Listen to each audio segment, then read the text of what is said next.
Greetings and welcome to the 3T RPG podcast. How nice of you to join us. I'm Harrison Hunt and with me is Mick Manley.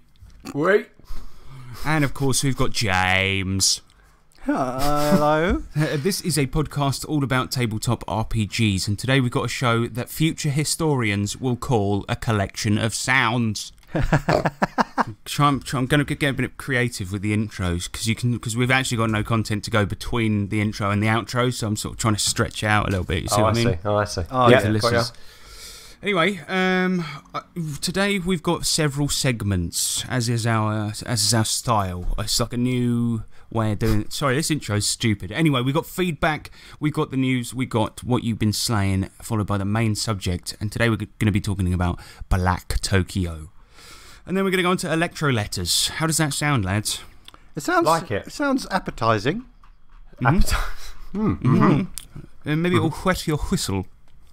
Yes, I'm hoping your whistle.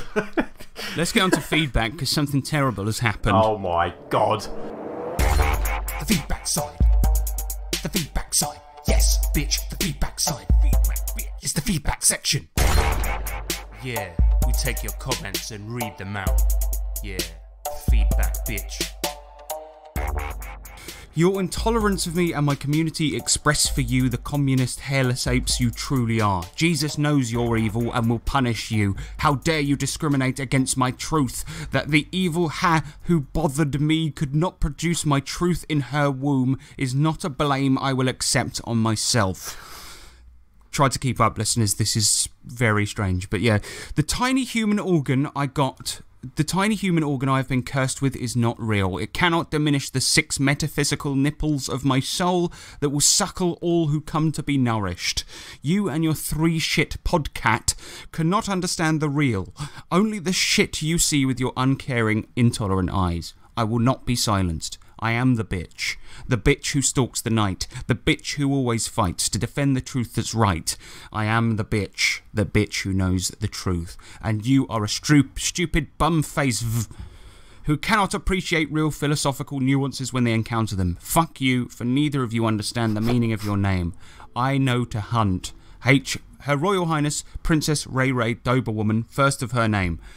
Now, what's interesting about this is that she signs off with some Japanese under her name, presumably meant to be her name in Japanese, right? But unfortunately, I think whoever got it to translate it did not appreciate this woman at all, and has simply written down Gugurekas, which means Google it, moron.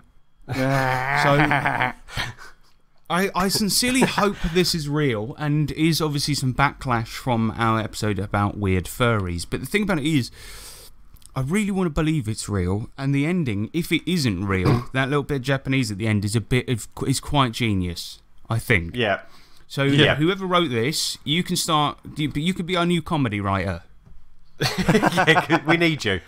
And if it's not a comedy writer, you could be our new GIMP. Yeah. Therapist. Freakazoid. Freakazoid. God, I did that for a while. Also Div. Div.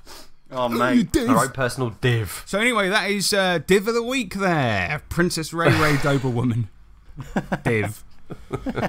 Yeah, so that's it for feedback. Keep in touch. Keep in touch. I did want to email. We sort of started a bit of a witch hunt on our Discord, didn't we? Trying to see. We were like, all right, who's done this? Who's been a naughty boy? Yeah. Who's done it? Own up. Yeah. But as far as I can tell, it doesn't appear to be any of them. We did suspect it to be Owen Lean, but his excuse was, I don't speak Japanese, which I don't know. Yeah. But anyway, that is it for feedback. Shall we do some news? Please.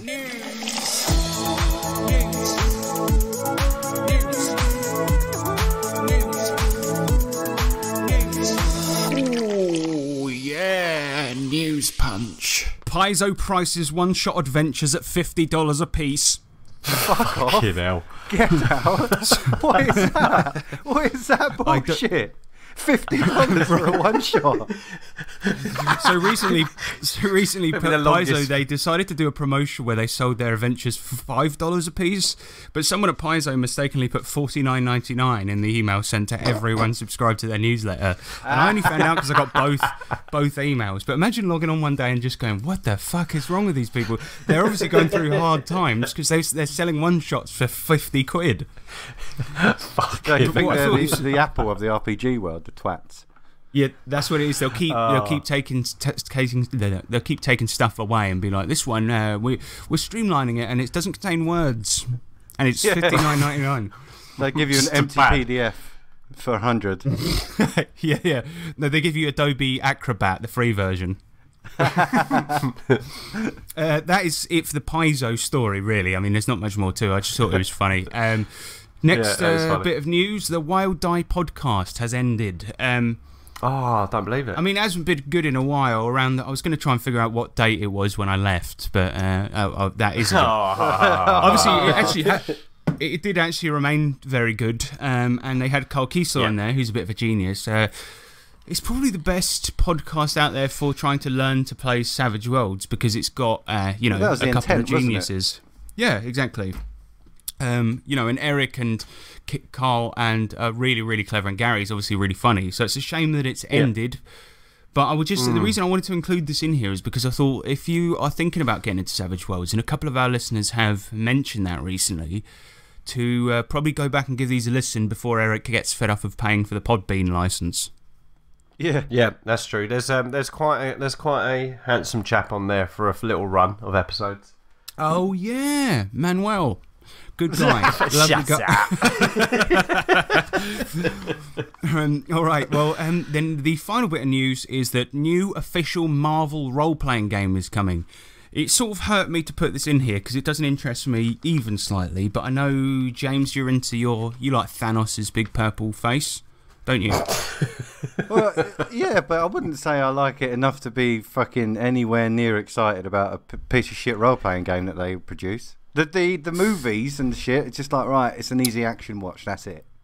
That's about it. Well, I mean... Is it a whole system? It's going to be a whole system, and historically... Oh, interesting. A lot of people liked the original Marvel role-playing game. Like, a lot of people actually kind of rate it, but it was one of those that was like, early Marvel, early role-playing game, and so it was like janky as fuck, and you could end up with the power just to, I don't know, like... move small objects with your mind and breathe underwater or something like this. Do you know what I mean? But then somebody else has got invulnerability and laser eyes. Do you know what I mean? But from all accounts, it's actually quite fun, and it's actually a really interesting sort of history behind Marvel role-playing games. But the last Marvel role-playing game was released by Margaret Weiss of Dragonlance fame in 2012, and it was actually really well received, bagging 2 Origins awards, but actually didn't sell well at all. So here we are 9 years later, and a new version has finally been announced, and we're not going to get it until 2023. Wow. I'll tell you what is interesting. Whilst I was pondering on it just now, because if you're familiar with obviously the Marvel characters, it would be interesting to see, one, the system of choice, and 2, the mechanics behind everything. Because then you could understand how to basically use that, maybe not for a Marvel game but for something else, because I don't think I'd take pleasure out of playing a Marvel game. But you might take pleasure out of playing a Supers game with some of the Marvel powers available, because Spider-Man individually sucks. Wolverine actually of the X-Men isn't very good, but you get Spider-Man.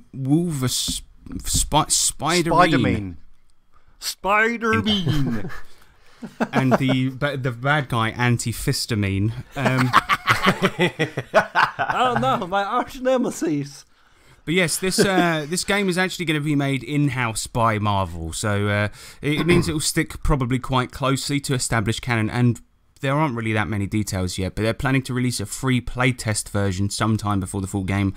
And it's going to use a new system called the D616 system, which I have no idea what it is, but Marvel says it will be an accessible and easy to learn system for newcomers to tabletop RPGs.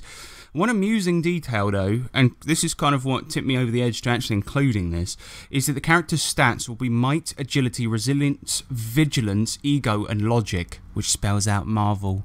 Oh, fuck off. It's kind of funny because imagine if DC tried to do the same thing, and it's like you got 2 stats. Dexterity and charisma.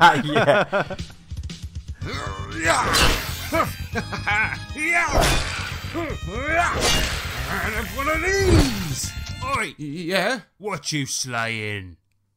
Yeah, so we ended our Tough Guys campaign. This is British gangster game. Now, to give a quick recap as to everything that's happened, the guys were excommunicados, so their gang was basically ejected from the criminal underworld based on the fact that they were framed for a murder of a Yakuza boss.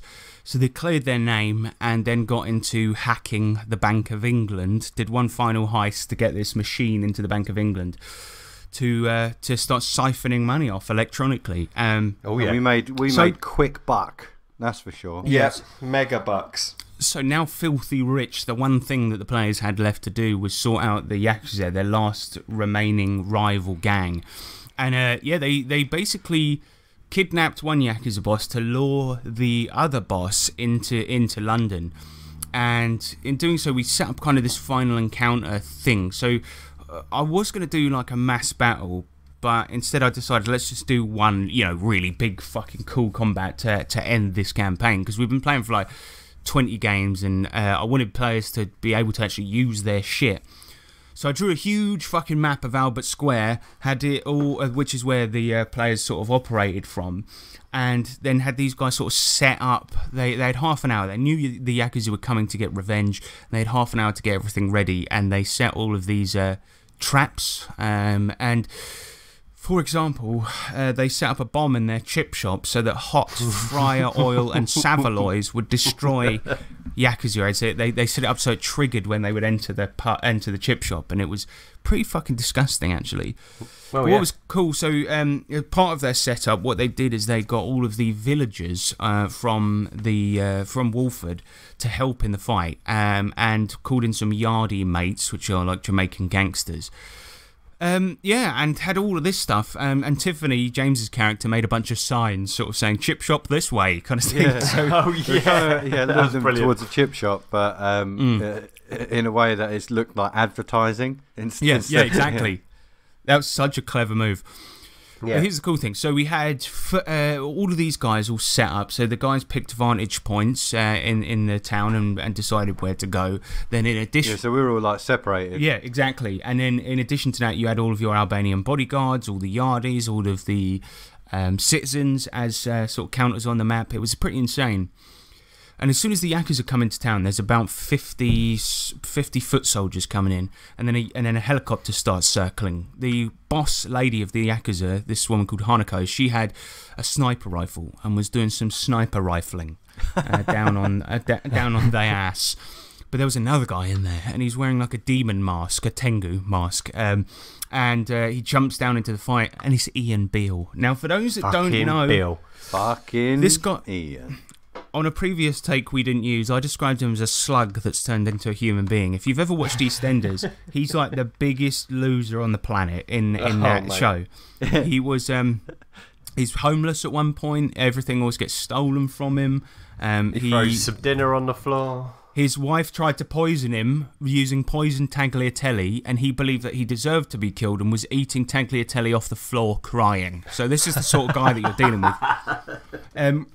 Anyway, long story short, it turns out that this whole time he had been betraying them. So, he was in charge of the chip shop and selling their cocaine through the chip shop. So he was siphoning off money the whole time and paying it to the Yakuza with a view to joining them. And also was helping the other gangs that come to town to find these guys. So previously, when one of the boss of the Albanian mafia knew where their mums were, took one of their mums out on a date, would turn up at Nick's flower arranging club dressed as a woman, like just to try and shit these people up. And turns out Ian Beale was the bad guy all along. He was feeding this information to them because these guys used to bully him all the time. And he wasn't having any of it, so he planned this big elaborate revenge and came in, with an army of Yakuza, a helicopter, and he himself has been training with a katana. So yeah. Funny thing is, as well, is that I at one point I didn't really say what he looked like. I just said that he was wearing a suit and a mask at the time. But at one point, as you and him were engaged in a fight, Nick, if you remember, at one point I go, he lifts his eye patch up. At this point, it's like he's suddenly got an eye patch because he's evil. Yeah. I didn't think that.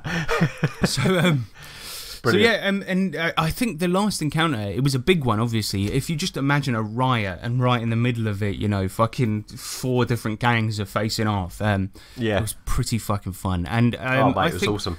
One of my favourite parts was that it was the sort of most evenly matched fight I've ever seen. It was such a good fucking fight. But yeah.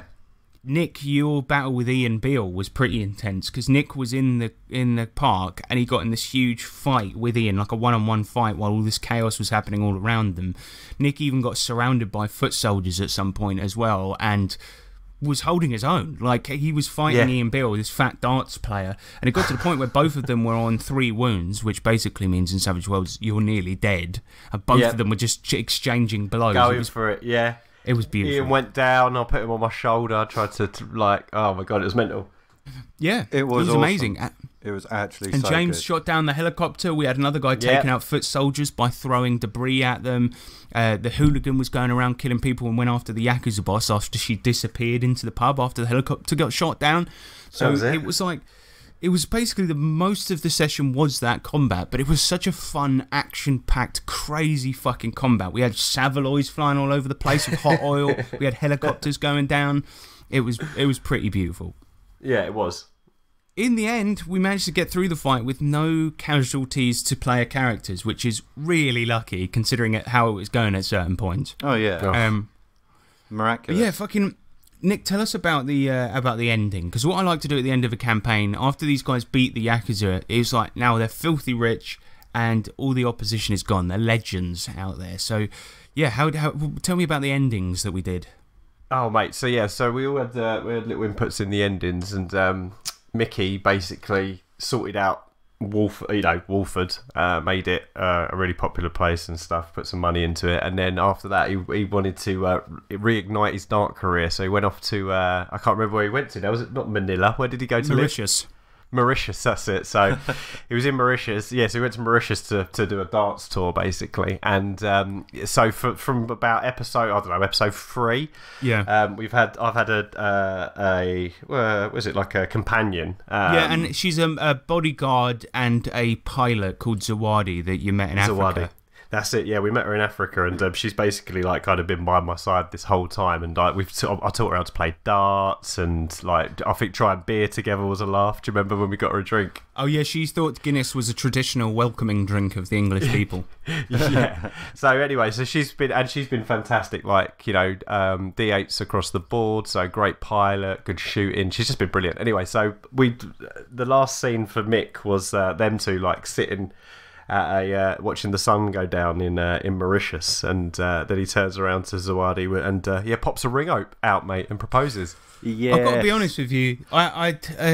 This sounds a bit lame, but I actually found that quite touching. The thing was, at the table, it came out of nowhere because there was not even the slightest hint that there was any sort of romantic inclination there. Do you know what though? It was one of those things that came out of nowhere but made perfect sense. Yeah, that's I think what made it. That was so. And it was actually really nice. James, your character Tiffany, along with Payne, one of the bodyguards, who's another player character, and Lugash set up a few charity efforts for underprivileged children throughout London as well. And then Mo Exotic, the football hooligan, bought Millwall Football Club. And so the very last scene that we see throughout the game, the hooligans had this hindrance, right, called Hooligan from Tough Guys. And at the beginning of each game, you pull a card, and if your team wins, then you get bragging rights for the whole game. But if they lose, then you're more susceptible to taunts for the rest of the session. Yeah. And right at the end, because we just ended and we were like, okay, you've bought Millwall, everyone's in the box, you've come back from Mauritius where you live, and everyone's spending one, last time together watching Millwall play Queen's Park Rangers. And then we said, all right, just pull one last card. Ryan pulls it and they win. And so it was like, and we said it was 13-1. It was pretty funny. It was the perfect ending because so much good had happened. There was that marriage. There was all of the charitable efforts going on, the rebuild of the town. Everything was like just good for once in this really because we were all best game ever. And then it was right at the very end when it got to Ryan, and he was like the last one at the table saying what he wanted to happen to his character, and then he said that he purchased this, and he said, "Oh, can we do one last thing and have a sit there in the special box and have a game together?" And then just as he pulled that card, it was like everyone at the table was just speechless because it was like the perfect ending to such an amazing campaign. I think it was an amazing ending. It was very, very satisfying, and I think, after all the chaos, because this has been a mental campaign, it was so good to have that, one last bit where something just goes right for you. Yeah, absolutely brilliant. And I really, really enjoyed Tough Guys overall, running it anyway. What a campaign. I know, bias or not, fuck off. It's so good. Anyone in Britain, just play it because it's so easy to understand. Yeah, exactly. If you've ever watched a Guy Ritchie movie, it'll be nice and easy for you. And exactly. Most of the testament, I think, goes to Wise Guys for how smooth and streamlined he has made that system, because Tough Guys is an expansion for it. So I think, Eric has done a fantastic job with Wise Guys, and you should definitely just pick it up. But that's it. It's the end. And so next week we are starting up a new campaign. I know why you're laughing, James, and it's for the same reason as me. My brother is running a Teenage Mutant Ninja Turtles like game. So it's not set in the same universe, but it's basically all the same themes in the same type of game.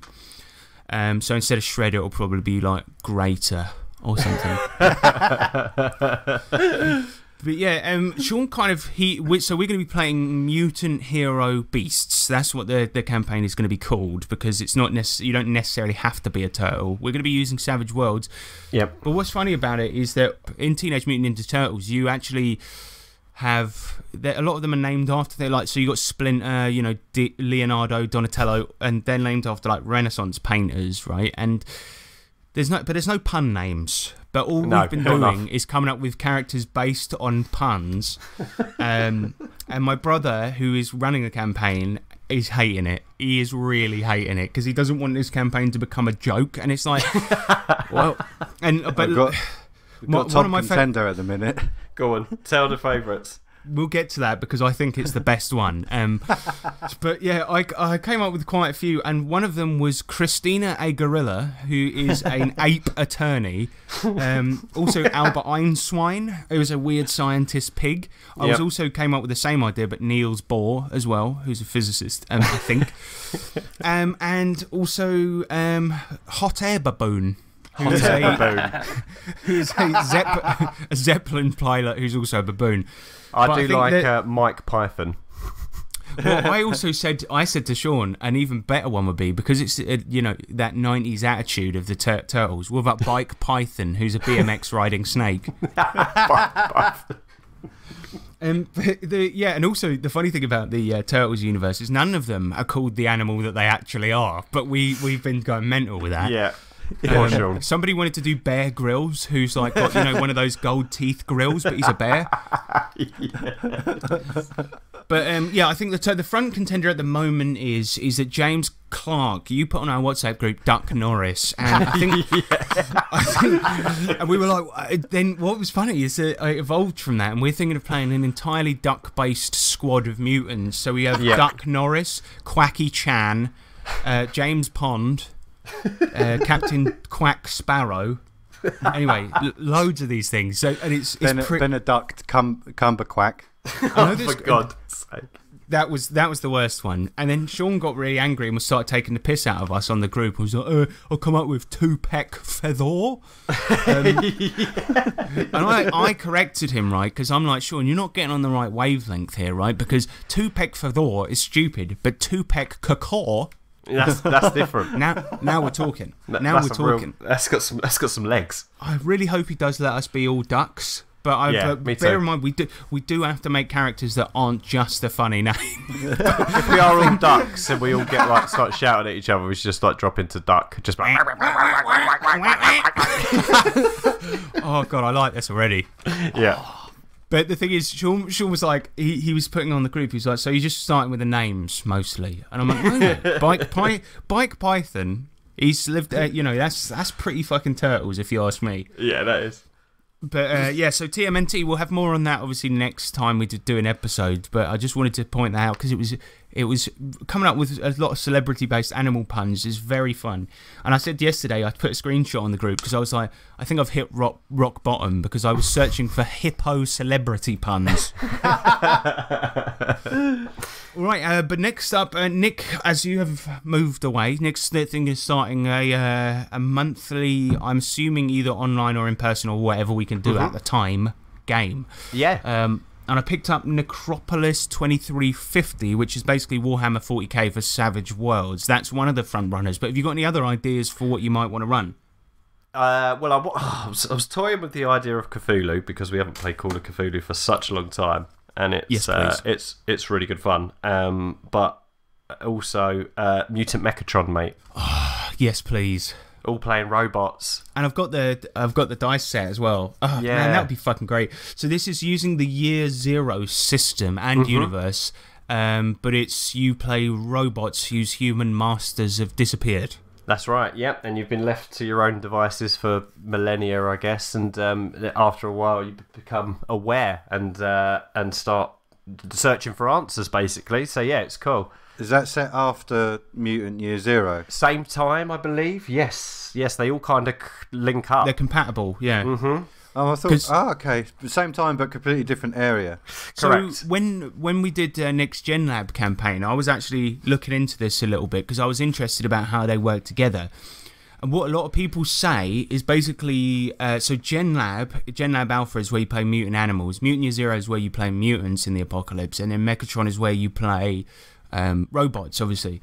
And they're all compatible. You don't have to do it, obviously, because that might get a bit bloody overwhelming, but they're all compatible. But what a lot of people are saying is kind of the balance is a bit off if you do all three. Like Gen Lab characters are really powerful to start off with, whereas Mechatron characters get powerful later on, whereas Mutant Year Zero are more average across the board. I seem to something like that.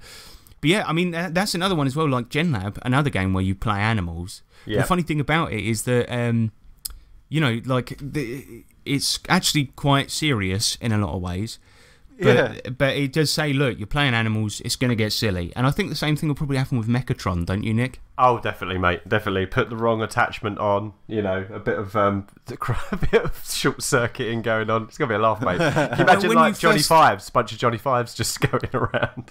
Well, when you first told me about this, my instant thought was, okay, so I'm a helper robot that used to help the human race before the apocalypse. I'm going to be a vending machine. Because you played a vending machine in another game. And actually, and then I stole your idea and played it in another game as well. So I'm like, and it was just really imagine your main attack being vending hot coffee into somebody's face. I love it. Exactly. 2 sugars. vending. You are pending for a vending, sir.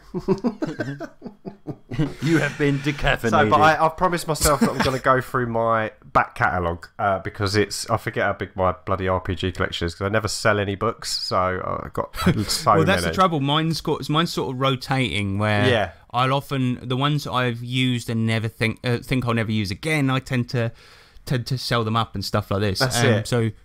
I've got a bit of a hoarder thing, so yeah, but I'm going to go through everything and just check, and just because there might be one that I've forgotten about and I really want to try that you guys might like, but if not, then yeah, I am definitely, well, when Harrison said Necropolis 2350 is just basically 40k for Savage Worlds, I was like, yes, hello. So that's now yes, please. Bouncing around in my head, yeah. I've only read the back of it and had a flip through it. But the cool thing about this is it's like 40k, so what it is the storyline behind it is that Earth got fucked up, and nobody knows why, really. well, it doesn't say in the book, it's more accurate, but then they move to another planet, right? And now this order of basically like a religious order has started up. It's basically Catholicism, but weaponized, and they have, chainsaw guns, huge suits of armor like in 40k, all these vehicles and all this technology, and it's actually like the big leader of the army is Pope John 25 or something like this. Nice, yeah. And once they got there, they realised there was this army of like like the Locusts from Gears of War, for example, which was actually started its life as a Warhammer 40k video game. Oh, it doesn't surprise me with the big shoulder pads. It's Telltale. Exactly. Yeah. So the thing is it's like that. So there's these sort of like almost zombie-like native creatures that can wield guns, use machinery, and they're threatening the extinction of humanity, basically. Awesome. But what I quite liked about it is the campaign, which I haven't read, but the way it's set out, they've got a campaign in there where it's just individual missions. And if you fail a certain mission, then you go to a different part of the flowchart and go to this mission. So it's like a really easy plot point campaign to run because it's all separated into different one-shots and has failure states, which is kind of cool. Yeah, I like that. So that's definitely I want to have a look at that because that could be a good one as well. Sent it your way, Nick. So thanks, hopefully mate. I appreciate that should arrive soon. Yeah. Okay, well, moving on. I know this segment is going a bit long at the moment, but there's a couple more things I wanted to speak about, right? Because we often don't really speak about what happens at the games outside of the games, and I think there's a couple of really important things that have happened recently. James, talk us through the D4 incident. The first game we had back in person, a miracle happened. Let's call it that. Right, I was rolling, as you do, in an RPG land. But the most incredible thing had happened, and I don't think any of us has ever seen this in person at all ever. Only ever heard rumours about it because it literally. Some say it can't even happen. Yeah. Some say no. Experts are baffled. I've got the exactly. I've got the DCC set of dice, which have really nice rounded edges on the D4. Ooh, yeah. So maybe it's to protect your feet if you drop it on the floor, them nasty. But business. the rounded edges is what makes this story even less plausible, but I promise you there are witnesses. I just did a standard roll, and then the D4 just seemed to be spinning along, around and around. I was like, oh, that's pretty weird. And then it stopped, but it was completely upside down on the point. Top. Not balanced. On the top of the pyramid, and I took a photo of it, and I stopped and put my arms out so no one could jog the table, and I just went, "Oh my god, look!" And Harrison and me looked at it first, and everyone else was like, "What?" Oh my yeah, god. we were literally screaming. We were like, "What the fuck?" Because it was so weird, and it was stopped completely flat surface, just stopped on the point. Oh mate, that's so cool. And no result. Because of it, the first ever time I've ever seen a D4 given a no result. That's crazy. I took a photo of it. I'll send it, Nick. Put it on the Facebook group, man, because that was a genuine miracle that we saw in action. I believe in the Jesus now. That's because you lot have been talking to the dice more often. Oh no, that happened afterwards. We got this weird new routine where if you really want a roll to go well, you ask the dice quietly. And one of our players, he always just goes, he leans right in, he's like, "Come on, mate, you got to give me the result I want. Daddy loves you." And it's actually been working, which is even stupider. Yeah. Anyway, next thing is the trouser incident, because a couple of incidents have happened recently. It's almost like because we haven't seen each other in person much at all, that it's like people have just forgotten how to act. And my brother was changing into shorts for the walk home, and in the middle of our friend's kitchen, he just dropped his trousers, and then we were like, "Sean, what the fuck are you doing?" And he was like, "Oh shit, sorry," pulls his trousers back up and then goes up to the bathroom to change. And lastly, I won't mention any names, right? But I think this is pretty interesting to talk about because we spoke about before that after each game we do have a little chat, little wind down, talk about the moments that were good, the afterglow bit. Yep. And we were outside, often as we do, because people like to go out there to smoke, have one nice cigarette before we go home. Or for those weed smokers, who obviously I won't name, the people that smoke weed, they have a little, joint before they head off home. And it must be said that James lives in one of the most crimiest drug dealer areas of Red Hill, and police patrol there often. But in 5 years of us being there, not once has the police ever stopped us, or we've even seen them come near us, right? No. But on this one occasion, one of the players was smoking a doobie, and the players rolled up. That would be weird. And the police rolled up and obviously gave him a police caution. And he, shat his pants. But what I found quite funny about this whole thing was that for ages afterwards, like on our WhatsApp group, he was like, "Took one for the team, lads. Don't worry about it." But nobody else was smoking weed. Well, that was the thing. So no, he didn't. No, he didn't. He didn't. The other two weed smokers, one of them was just standing there because he was driving home. The other one was vaping. So. I'll have to bleep the name there. Yeah.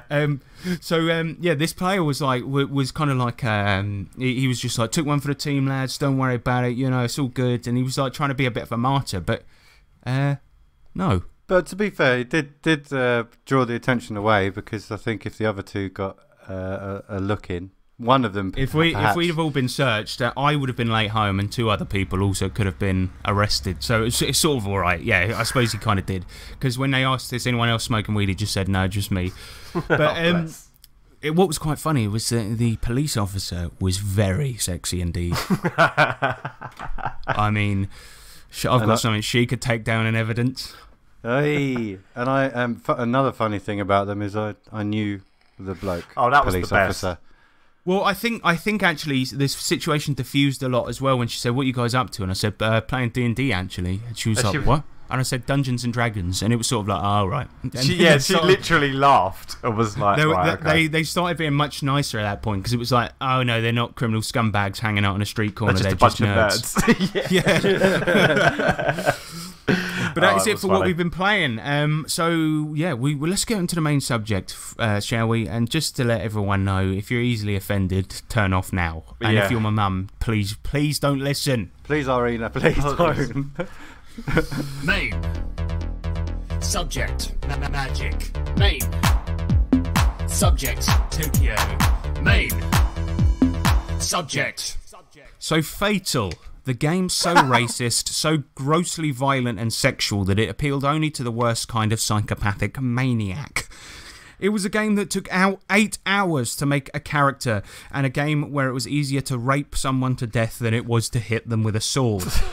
And while that game garnered a deserved reputation for being overly complex and overly detailed, famously making players roll for every tiny detail, including their anal circumference, it still doesn't compare to the immaturity and grossness of today's subject, Black Tokyo, a hentai game written by a weeaboo and pervert by the name of Chris Field.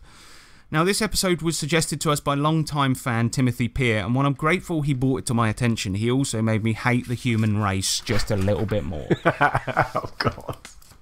But here's what we're going to do, right? Let's see if we can use the content of this book as a kind of psychological exam for Chris Field. And by the end, hopefully we'll get a picture of the man and try to see, does he belong in jail? Because I think the content in this book says a lot about him. I don't actually want to start, because, some of the content here is worse than Fatal. I'm not even joking when I say that. So let's get into Black Tokyo. So the book already starts on a high level of maturity with the following line: pussy, cock, cum, orgasms, kisses and caresses, tears and saliva, blood, shit and bile, flesh stretching beyond its limits and exploding in a shower of gore. Wow. There's no words, is there? I mean, it's genuinely like, when I first started writing this review, this line, it's like distilling the entirety of Fatal into one sentence. It's just so foul and disgusting, and I don't know, man. Like, is this even funny? I don't even know. I don't think it is. You've been having a crisis this week with this, haven't you? I was texting the guys and I was like, I don't know if this is too disgusting to include on the podcast, because it is really horrible, and it actually made me quite upset at points. Like, genuinely, not this isn't hyperbole, but really. Yeah. So I guess what we'll do is we'll just keep going until we feel like we can't carry on anymore. We can't do this. We can't do it. But anyway, so here's what we're dealing with here. It's a pretty immature, gross product, but the stated intention of the RPG is basically as follows. Basically, Chris Field wanted to make an RPG that encompasses the full gambit of hentai genres, from the patently absurd to the incredibly disgusting. He wants to leave no stone unturned, and even mentions the anime where sex is used by demons as weapons, you know, such as Urotsuki Doji, which James and I have actually seen. But he talks with such passion in this intro about the game featuring rape, incest, bodily fluids of all descriptions, but its main focus is supernatural horror. So we're talking demon lords, sex magic. But the way he puts it is this, right? Now just buckle up, all right, guys, because this is what he says. He says, hentai campaign isn't much different than any other modern magic or supernatural horror campaign. The main difference is the explicit and disturbing scenes that may be glossed over in another campaign become an encounter's defining element. Where most campaigns fade discreetly to black as a player begins seducing their lover, in a hentai campaign, the scene only truly begins with the first kiss. Sex is described as fully and explicitly as a combat an investigatory scene. Now, who, answer me this, dear listener, and Nick and James, who wants to play that? Who wants to sit down and get that level of weird with, like, not even a normal sexual encounter, but some of the grossest types known to man? But imagine, right, so... Sex crimes. Crimes. I dare someone to bring this to a con game. No. No. Don't do that. Don't take James's advice, because you'll end up on some sort of register. Oh, it's a new speed running category. Getting arrested for playing a hentai game. Fuck. But that would be weird, right? Like, just thinking about it. Imagine trying to sit there in your safe space with your mates. No. How can you actually get any pleasure out of playing through that? Sitting there, looking at your friends in the eyes, going, "Yes, so tell me what happens next." It's absolutely foul. I mean, no. Even like so one that we reviewed a while back, right? The Encyclopedia of Blue Magic. You actually reviewed this one. Yeah. So that one, right? The funny thing about that is that, like, if you look at it from a cheeky carry-on point of view of sex, do you know what I mean? Like an old, like, or something's come up, I bet it has, like that type of humour. Yeah. You could really incorporate that into a normal game and have a laugh at its expense. Do you know what I mean? Oh, totally. And some of the magic was actually kind of useful, and we'll get into that later. But with this thing, right, the subjects are so gross and so disgusting that you couldn't even play it ironically. You couldn't even go, no, there's too much level of detail. yeah, that's the problem, I feel like right? the only way that this would sort of go for anyone if it was one of those solo RPGs. You know, like that stupid fucking diary thing. Well, it's certainly not a group RPG, is it? I mean, because nobody would ever want to play it. No. So inadvertently, he has made a solo RPG. Now, listen, guys, because it's going to get worse. One elephant in the room is all the hentai featuring underage characters. Now, oh god, I know this was the point, right? We're only 5 minutes in here, but this was the point where I was texting the guy saying, I don't know if we can do this, mate. But I'm just gonna clarify this, right? Because often anime shows that depict underage characters will explicitly state that the child in the production is a 400-year-old vampire that stopped aging, right? Or that they're actually 18, but they look really young. Or whatever. But it's a real subgenre in hentai that sadly exists and would be illegal in America and England because we have really strict laws about depicting minors in those types of situations. It's not something we should be talking about on this podcast. But Chris Field points out this in Black Tokyo, and he cites the reason that children aren't including in his disgusting sex game is because of these reasons, because it's actually illegal. But then follows up with a paragraph encouraging GMs to add children into their games should they want to. Magic missile. I'm out of... No. Fatal had some pretty disgusting stuff in it, but at least Byron Hall never encouraged paedophiles to get their kicks from his game. I mean, what is happening out there, guys? Last week we were talking about furries, right? People that want to have sex with animals, and now this is happening. What is going on with the world? Why? But look, it's all good, guys, because the game includes a rule that if you don't want your character to be raped, then put an R on your sheet. Now, if I just no, that's when you know your game is so bad that you actually have to include that in there. I mean, fuck me, what is? I can't even explain. Yeah, I'm gonna play a jingle here and just cut. Let's. Boom, successful. So what the fuck actually is this game, actually? So it's basically a bunch of new shit for D20 systems, specifically 3.5 D&D era open license shit. And the shit this book presents is supposed to morph your game into a modern sci-fi horror hentai game. In fact, the company that makes this is called Scorched Earth Games, and they do products exclusively like this one, jumping on the open license, like so many other companies did, which created the modern D20 boom, where every single property under the sun ended up having a game that used the D&D D20 rule set, including Call of Cthulhu, WWF and WWE and things like this. And like I said, this publisher is no different, but the real kicker here is that most of the actual content of this setting is hidden away in a bunch of their other low-rent products. So many of the classes, a whole book of feats, a supernatural book, they also made. So to get the full game, not only are you going to buy this product, which is one of the most deplorable things I've ever seen, you have to also buy about 20 other books to even play it. So let me explain this, right? Bollocks. The setting book, right, is a vaguely outlined. Basically, the setting in the book is vaguely outlined as this. You play characters working for a black ops government organisation called Department 7. You hunt down supernatural things like sex demons, succubi, and rape ghosts, and such like. And that is basically the whole setting.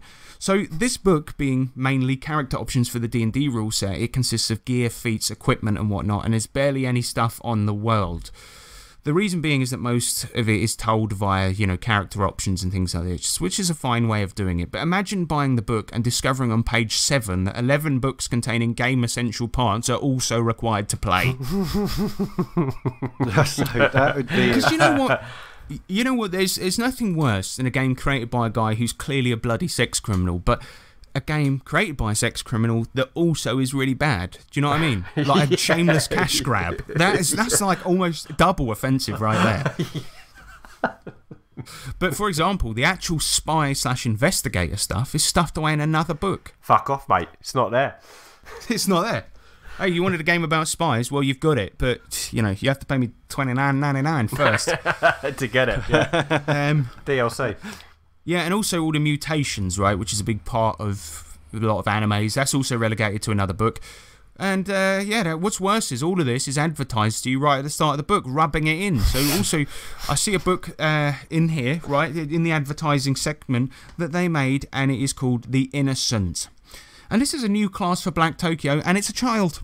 Oh, of course it is. It's a child. What he's done cleverly, right, is he's separated that, so he couldn't... No, Your Honour. I didn't put child in the sex game. That's in another book that you can use with the sex game. So, this guy's like a pretty fucking cool guy, if you ask me.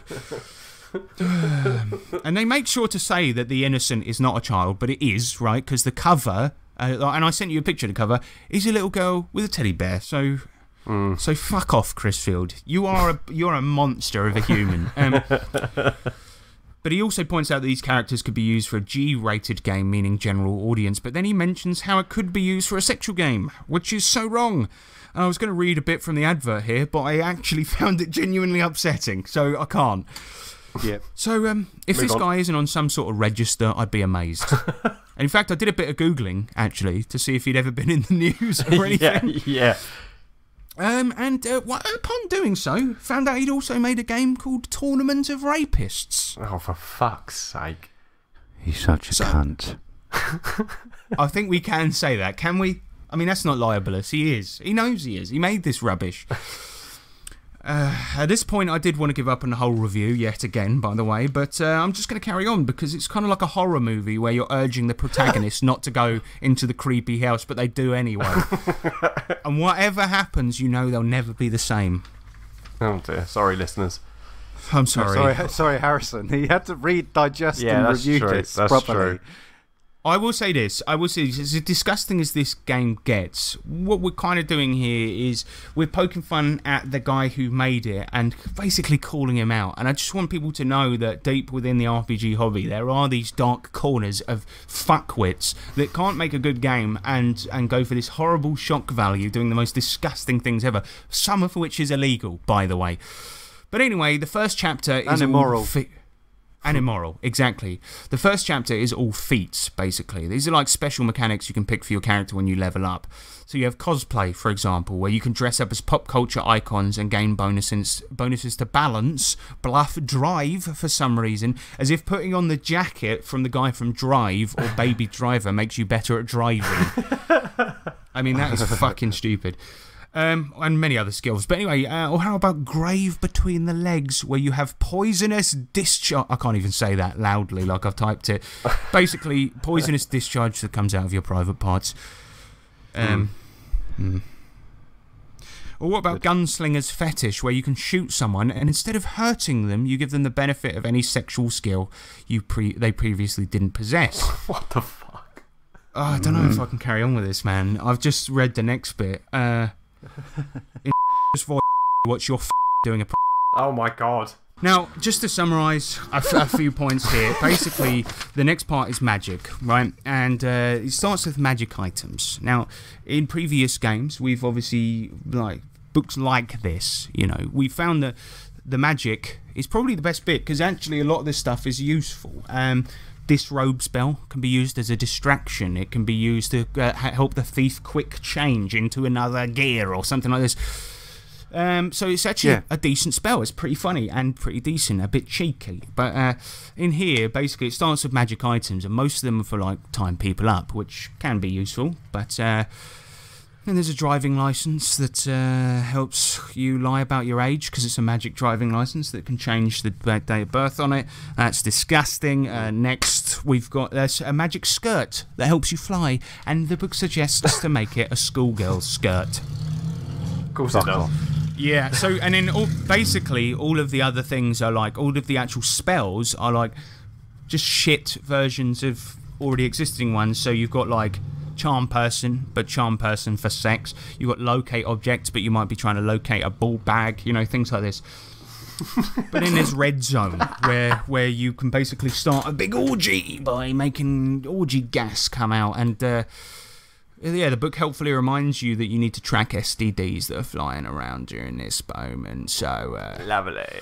But essentially, all the magic is really rubbish and boring. And if you can't tell by my voice, dear listener, I hate my life. But anyway, yeah, I never thought that there would. Sorry, I was just gonna say I'd never thought you'd find a book worse than Fatal. Me neither. You've done it. I've done it. Well, I haven't done it. Chris Field done it. Your officer. Your Honour. Talk to him, because the face ain't listening. So yeah, so in the book there's several races as well, including Fishman, Human, Zombie, because that's really cool to do, and Fox Person, you know, as I mentioned, and they can give bonuses to some shits, and also, you know, have the unique ability of giving their human-like intelligence to animals by having sex with them. Wicked. Okay. Which is disgusting, obviously, but also you can play as the girl from The Ring as well, who can climb on walls and shit, which is included in this sexual game for some reason. Alright, monsters. Let's talk about monsters. So, there's about 20 in the book, and they're all based on, like, Japanese folklore, right? So, they're called yokai, which is basically Japanese folkloric monsters and spirits and things like this. And one of which is the Bakeneko, which literally means change cat. And traditionally, this monster comes from the folk belief that cats, upon reaching a certain age, would kill the person who raised them. And the beliefs about their abilities include shape-shifting, dancing, talking with human voice, and so on, which is why a lot of Japanese pop culture includes a magic cat or cat-type creatures, such as Sailor Moon, and also why these cats have split tails. So, yeah, pretty interesting fun fact for you there. What's interesting is that one folk story involves a Bakeneko shape-shifting into a fat man and trying to compete in sumo, which is actually really funny. And what's funny, though, is that during the Edo period, the sort of Middle Ages of Japan, before Tokyo was called Tokyo, people believed that cats with long tails were more likely to be Bakeneko, as such, they would mistrust long-tailed cats and often cut them shorter so they wouldn't turn into these creatures. Fucking wow. Now, a lot of these myths arise from actual real shit, and it's said that the origin of this particular superstition was that people would often hear a cat meowing and mistake it for a person talking. And as late as 1992, an article in the Yomiuri newspaper was written that included a radical idea that if you suspect a cat has talked in human language, to simply stop, listen again, and you'll realise it was just meowing. Of course. Now, why am I telling you all this? Well, because Japanese yokai are actually really, really interesting and good fodder for games. I mean, that is great. So imagine being a bunch of adventurers tracking down cats that were turning into humans and joining sumo leagues, only to find out that you've been killing actual people the whole time. And it was just people not paying enough attention to the sound that cats make. So considering all this rich lore, how does Black Tokyo present the Bakeneko? Well, they're just cats with magic runes in their fur that can do the mage hand cantrip, and they can also lick you to heal hit points, which is something... Now, I don't mean to be a dick, right? But we're playing in imaginary worlds, and writers can do whatever they want with their games. But they've taken what could have been a really cool monster and turned it into a magic cat that can lick you to heal HP. Something normal cats aren't even known for doing. So if it were a dog, it would be more believable. But anyway, so the rest of the monsters are basically the same, using the names of well-established monsters and bedgens, and but none of the interesting parts of it, just the names. He's got the names down. We can give him that. He's got the names. He can copy a name from Google like nobody's business, mate. So yeah, of course you've got rape demons and a bunch of gore for the sake of gore monsters, but that is Black Tokyo. Essentially, there's a small part about the setting which doesn't add much more than we've already discussed here, and then a list of inspirations, which range from pop art books to Urotsuki Doji to Silent Hill. But for me, right, here is a classic fucking example of taking something as your inspiration, but not knowing how to actually use it well. Like, they're trying to emulate something without knowing what made it good in the first place. And I'm not talking about hentai here, but on this podcast, ladies and gentlemen, our podcast sister show, Teach Me Senpai, the anime podcast, we did actually watch Urotsuki Doji, probably the most famous hentai ever made. And I can't say it's any good, but it is unbelievably ridiculous. The famous scene, of course, being where a demon's knob grows so big it destroys a hospital. And elements like that, at least in a one-shot, could be played for laughs, and it did have some cool, pretty decent backstory to the demon world in that anime and demons themselves. And although obviously it wasn't well realised in the anime, this could be a good element to include in the game for comedy. And Silent Hill, right, it is shocking and it is violent, but it's actually a game about dealing with personal trauma, where the things you see in Silent Hill directly correlate to the things you have done, you fear, or dark secrets you hold. So how does this game take those elements and put them into practice? Well, it doesn't. It's just shock for the sake of shock. It takes the core, basic, tiniest, most child's understanding version of horror elements and tries to do something with it, and he just twists Japanese cultural elements to fit his stupid purpose. And that is Black Tokyo. Thank fuck that's over. What a load of shit.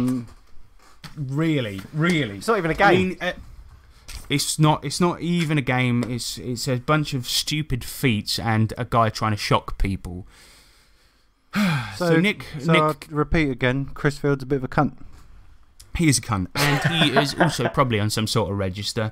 Nick, what were your opinions about Black Tokyo? Are you going to be picking up a couple of copies for the gang? Oh, Christmas, on my Christmas list? No, I don't think so. It's on your nasty Christmas list. It's on my nasty Christmas list. Not interested at all. No. In it at all. It sounds like a load of shit. And I think this has to be the example of the first thing maybe we've reviewed that has not a single redeeming characteristic to it. Because, I mean, let's talk about the presentation real quick. I sent you guys some of the pictures. And what did you make of them, Nick? You a fan? Nope. Gonna hang one on your wall? Can't say I am. So describe the art style a little bit, because it's shitter than you'd imagine. Well, as you... yeah. Oh my god. It's just like crudely drawn people, but like even if it's just like looks like it's like a character, they're like, you know, okay, the character's there, but they're just pulling their skirt up and revealing their bits for no good reason. for a lot no of the time. good reason So it'll whatsoever. just be like, here's this picture of a cool character. For no reason whatever, their fucking knickers are down. Yeah, that's it. Or there's a tentacle doing a nasty on Yeah. them, or whatever. And the worst, most offensive part is they look like they were drawn with crayons. I don't know why. Oh my They were god. drawn badly. They're really bad drawings, Yeah. and they've just Awful. tried to depict sexual acts in them. Yep. Chris Field.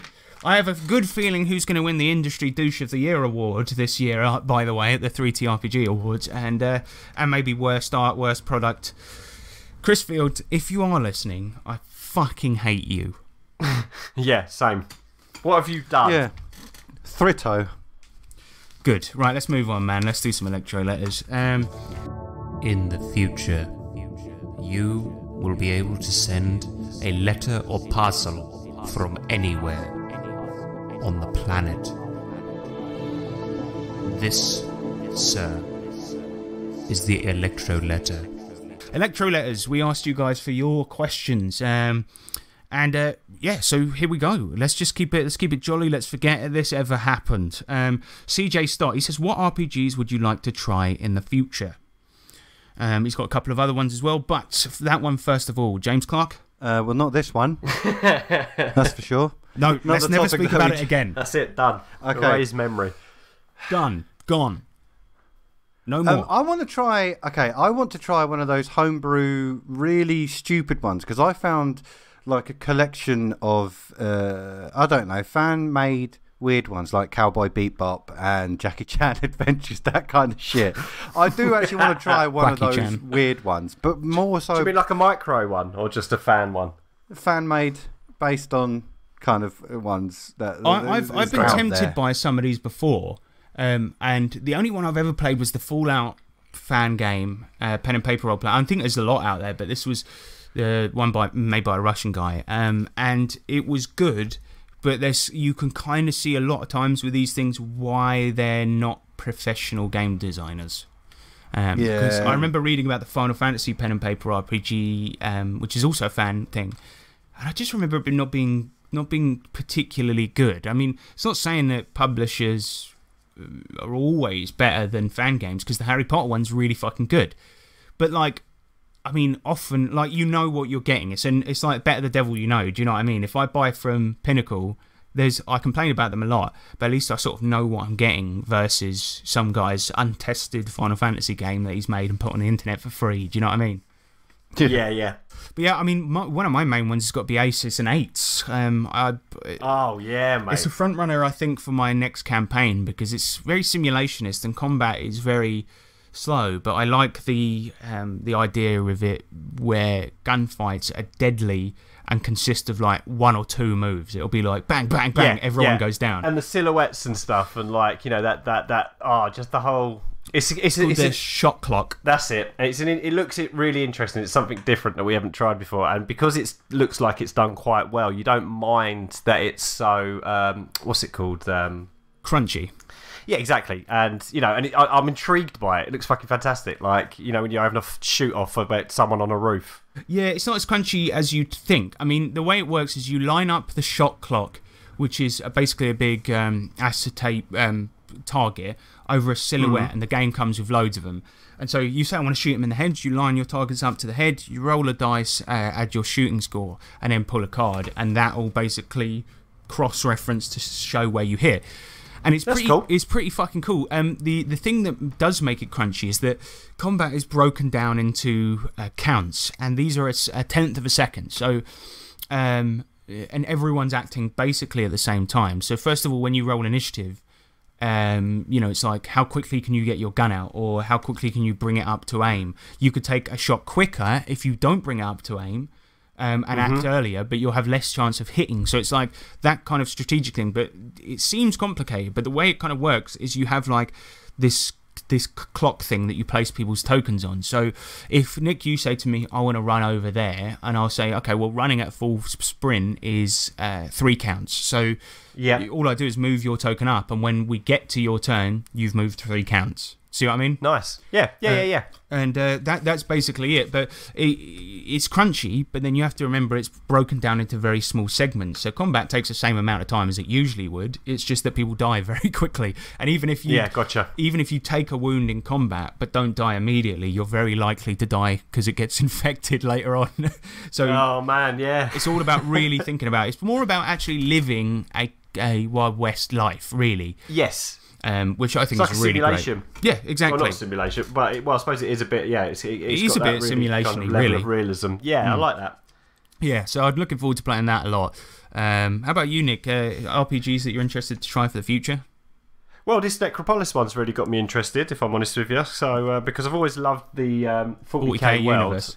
Yeah, exactly, and and then to combine that with Savage Worlds rule set, I think that's quite up my street, mate. Well, it'll be amazing, and it doesn't come with all of the baggage associated with 40k. You won't have continuity lawyers getting annoyed at the table. Oh god, yeah, that's right. So it looks, so I'm quite. I think that might be quite fun. So and I'd also quite like to. There's two actually. I do really want to check out that Alien RPG as well because I've heard good things about it. So do I. Yeah, it looks really good. A lot of people have been raving about it on the subreddit, the RPG subreddit. Yeah. So yeah, I want to do that as well.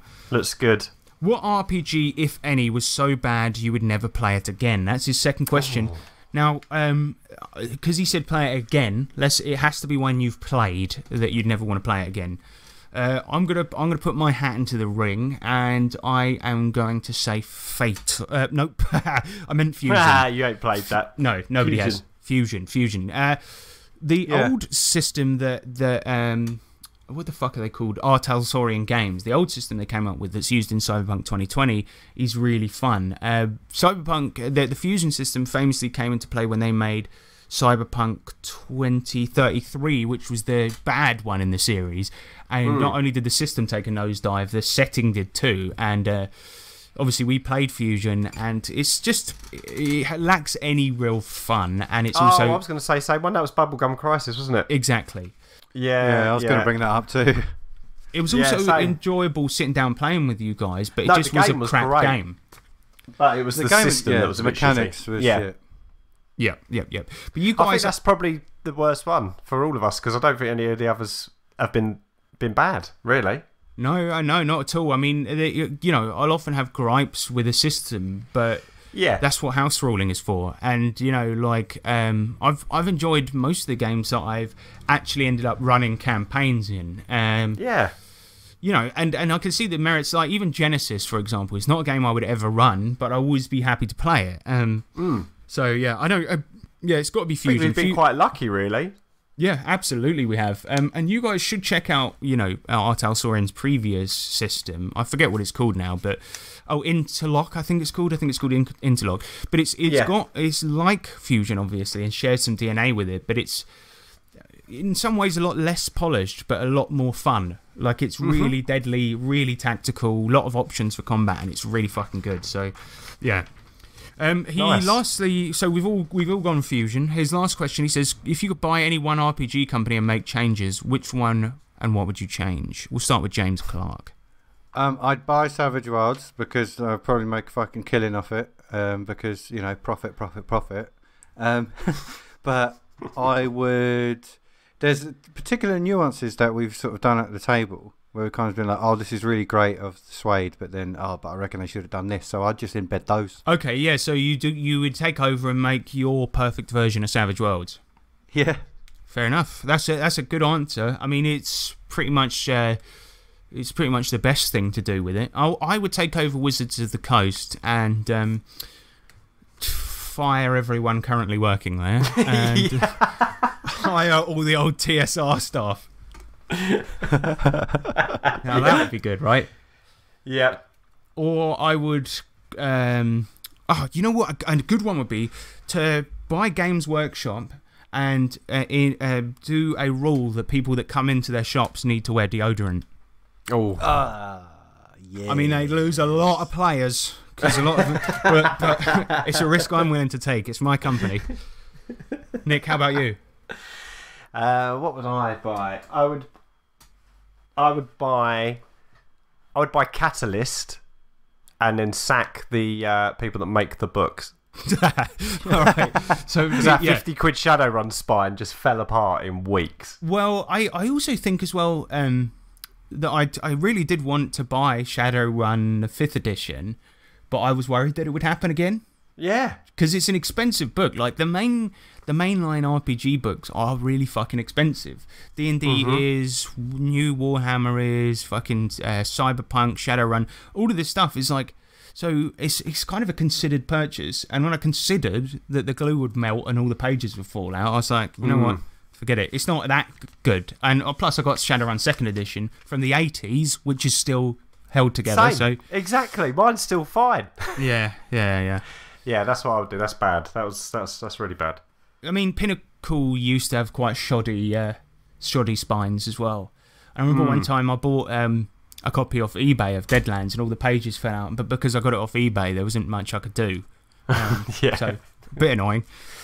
All right, next question. John Williams. He says, if you had the superpower of being able to squirt a different liquid out of every finger, and we're not going that route, all right, of one of your hands, what different liquids would you be able to squirt out of each finger? Now, that is way too long. We're not going to do 10 liquids each, but let's just say you have the power to squirt one liquid out of your hand. I'm actually sitting here pointing in real life because I'm imagining it. So, yeah, what liquid are you going to go for? I'm going to start, and I would probably just go a nice sort of cask ale. Oh, okay, that's good. I don't know how cask ale would fare being in my veins magically. That's fine. I could just picture you pointing at a pint glass and slowly filling it up and being like, it takes a little bit of time, but it'd be worth it. Or because if you drink it straight out of your finger, that is going to look weird, isn't it? Yeah. It's got to go in a glass. It's got to go in a glass, and also for the magical effect. Yeah, because if you're sitting there just in a pub sucking your finger, that's a bit strange. I know what mine is. I know what mine's going to be. Go. What do we always need when we're eating? Infinite burger sauce, mate. Oh, okay. Well, no, but he said if we'd have gone with the original parameters of the question, you could have had ketchup and mayonnaise. You mix those if you want burger sauce, but hey, nobody's pressuring you, man. Hit some ketchup. Oh, proper burger sauce. That is what it is. It's half and half, ketchup and mayo. Try it. No, I know, but no. Oh, okay, all right. Needs to be kebab shop burger sauce. Yeah. What is it about kebab shop burger sauce that's nicer than any other? It's just the best. I think it's the sugar content. It must be something like that, right? Fuck, that's made me hungry. It's also why kebab shop salad's the best. Kebab shop salad is the thing I brush out of the way to get to the doner kebab, right? Oh, no. That's why you always see like, if you ever see a discarded kebab packet and you see loads on a Friday night, it's always the box and then some salad in it.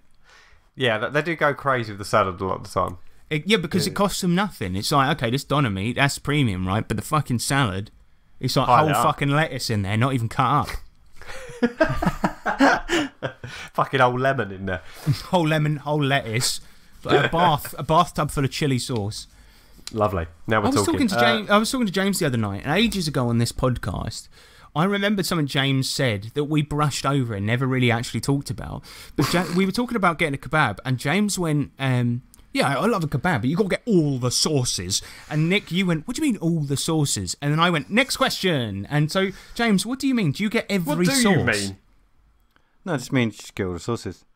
So what I'd shoot out of my finger, right, is if we only had one choice, I'm just going to go run on the mill, middle of the ground, boring as fuck, but for survival reasons, water. Oh, that's a lame answer, man. Yeah. Water comes out of one of your appendages already. All right, yeah, there's a fair amount of urine in it. What about hand sanitizer? That would be great. Okay, fine. Right, it'll be acid for my enemies. See, now we're talking. And Red Hill is, of course, home of acid attacks. So home of my enemies. That's also true. Yeah, all right, cool. Well, that's good. He's got a couple more questions. He said, what one tabletop RPG would you like to be turned into a video game adaptation? Have there been any good RPGs that have been made into a video game adaptation? I suppose Fallout technically counts. That it would be good. Are we allowed to just put that assumption in there? Well, the way I'm thinking about it is like, if a AAA developer got it, and it could either go that it might ruin it, but it'll probably be fairly decent. Because as far as I know, like the Pathfinder video games look really good. They're just like playing combat scenarios in the Pathfinder system. And the Shadowrun games are good. Oh, that's a good fucking point. I love those. I forgot. They're for a great minute. games. Yeah. Yeah, so I guess the Shadowrun games were really good. I don't know if there's been a good Warhammer game out there. Oh no, there fucking has. No. Yes, there has, Vermintide. Yeah. Yeah, and that. Oh, it's more Games Workshop side of it, isn't it? But that Total War, is it? When it's Oh, like that is Command fucking- and Conquer, but Mate. for 40k. That's a good one, That the Total War Warhammer's amazing. mate. Cracking games. Yeah. I'm looking at my shelf over here. I don't know, man. I don't know if I would want like an RPG. Vermintide is fantastic. It is great. It's basically a Yeah. mod for Left 4 Dead, but it's fucking good. So good. Yeah. Yeah, I don't know, man. I don't know if there's any specific, like maybe a setting would be cool. Like a Deadlands game would be pretty fucking good. Like Yeah. maybe a Deadlands strategy game or a DCC funnel simulator. Oh, where that's you what I just- was thinking. The same. I was thinking exactly that. A DCC short campaign. Their settings. That one of them would be great. Like was it the Starless Sailors on the Starless Sea? Is it? Yeah, what you could do with that would be really great. It's like DCC funnel builder, and it's like a mini game that you can play on your computer to just run, 20 characters through a funnel and get your characters you can And it select gives you a from. character sheet at the end. Yeah, exactly. And what you could do is it's like, so you have a GM, you have like a budget with which to build a dungeon from preset parts to try and kill as many of them as you possibly can, and Yeah. then you get a character sheet at the end. That's cool. I like that. That would be fun. That would be really fun. Is there any you can think of, Nick, that you'd like to see turn into a video game? Don't know really. It's a tough one, isn't it? Because you love your video games, you love your role playing games. I but kind of should think- they cross over? I agree. Like, I play video games for very different reasons that I play role playing games. Like Anything that's Monkey Islandish. So Call of Cthulhu, a couple of them could be interesting. I know they have brought out a game, but like that kind of classic Monkey Island investigating kind of yeah, like really a good point fun and click game. adventure. Yeah. That's it, yeah. That as an RPG setting. Or how Yeah. about then that it's like a toolkit that you can make a game like that, but you add all your bits, so you can turn your adventure into a little game. Well, they kind of already have a venture game studio, so Oh, okay. maybe this There you isn't go. Shit. Yeah, I mean, the thing is about like when I play video games, like nowadays, I tend to play ones that are very gameplay focused because Yeah. those type of twitchy skills and skill challenges and things like that. I don't really come up in RPGs, and I don't necessarily play games that have a big story nowadays. And so, Yeah. but with an RPG, I do want a really interesting world, a big story, things like this. But the depth in RPGs is a little bit bigger than video games, I'd say. So Yeah. I don't know if I would want them to cross over really more Yeah, often. it's a than weird not. one. Yeah. How about you, James? I was thinking probably Made, Oh yeah, that'd be cool. because it's just stupid and mental, isn't it? And that could easily be a really fun video game because anything can happen. Well, yeah, because it of could the be random almost like tables and that. like an Overcooked style game where you're a maid serving the master, and every time you fuck something up, you get more stress points, and then your stress explosion could happen. Things are turning on fire. Yeah, that's good. That'd be a cool game. That would be good. That would be good. All right, let's move on. What band would make the best random encounter in an RPG? Rammstein. We've done that already. We've done that. Yeah, moving on. Oh. It's We've like, had Rammstein in our gang. I think. ICP. Oh God, yes. The funny thing is, there's a gang in Cyberpunk 2020 called the Bozos, who are basically ICP. Brilliant. I was going to say, just because we were listening to it in the car on the way back from the game the other night, Five, right? Because what I like about the band Five is that they were such like factory-made like bad boys, right? Yeah. And imagine if you actually met them in an RPG and they're like, "I'm the bad boy that you invite to dinner. Ain't got no manners because I eat with my fingers." Yeah, and you're sitting there just like, who's this fucking clown? And then he goes to hit you, and it's like 1 damage. All right, do you want to fuck off now? Yeah. And then Yeah, they right. run off singing one of their other great hits. That would be so good, like a mate. manufactured bad boy, something like that. I also be think like really maybe good. a band of aging rockers as well, like AC/DC, like they once had all the vim and vigor of the youth, but ZZ Top. nowadays, yeah, something like that. Like their hairline has faded so far back, it's basically on his neck. He's old. Yeah. What about Slipknot would be good because there's Yeah. so many of them. Yeah, that's true. And they That's a all like great wear one. masks, Yeah, that's a really good one. and so they'd actually be formidable foes. Yeah. I think they Yeah, would yeah, because their stage shows consist of them basically fighting each other and hitting things with baseball bats. So that would be perfect. Yeah, exactly. Imagine Yeah, that Joey would be a really Jordison good one. doing a fucking drumming on your head with his crazy drumming. He's got a special edge that allows him to do 1,000 attacks per beat. Yes, there's your answer. Slipknot. How many ducks would it take to overwhelm an adventuring party of 3 level 2 characters? And how did an Oromancer get so many ducks in the first place? What if each duck had a revolver? How did the ducks even get revolvers? Gentlemen, the Duckopolis has Duckopolis. Fuck me. Duckopolis. No, How did Duckopolis. this- how- all right. Duckopolis. Duckopolis. Yeah. Duckopolis is like the town that the Duckopolis The happened Duckopolis in. is the when that town fell. But how did this naturally fit into the campaign we're about That to is run? weird, isn't Or it? Sean's We've got a about to psychic run? link to our strange listeners. We're not going to answer the duck question, but We'll answer it when we've played the campaign. yeah, then we'll know how the yeah. Duckopolis happened. We'll let you know. Have either of you ever played the video game Duck Game? What's that one? No, I've seen It's it. so No, I've seen it. good, man. It is a 4-player party game where you play really short rounds of one-hit kill matches on a 2D plane, kind of like a Sega Genesis game. Yeah. And you play ducks and just try to shoot each other with weird weapons, and you can pick each other up, throw each other from the level. It's really great. If you like Towerfall, Smash Brothers, or anything like that, it's so much fun. My friend Katie bought it for me, and we basically played it for an entire night, and it is so good. And it could be character Awesome. inspiration for the Duckopolis, because there's a newsreader called John Mallard in there. That's it. Hey. But yeah, great game. I would definitely pick it up. It's 10 quid. But yeah, that's it for questions this time. So yeah, we'd fight Slipknot in an RPG. Shall we do an outro? Please. Yes. Pardue, what are you doing? Going to join the Great Hall. You can't. It's a trap. I have spells. I'm going to fly. You don't have enough points. I am the maze controller. Maze control. Yes. I might delete the main subject. Cut it down to just a bunch of like Snippets. Snippets. Reactions. Yeah. I don't know. If it's too much to do, then Well, the only thing is, Yeah, like, don't cut it. I feel like the content is so bad for that one. It's like so disgusting that I don't know. Like talking about it made me feel uncomfortable.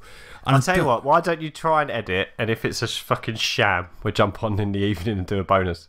Yeah, we'll just edit in like a new main subject. Well, okay, let's do that.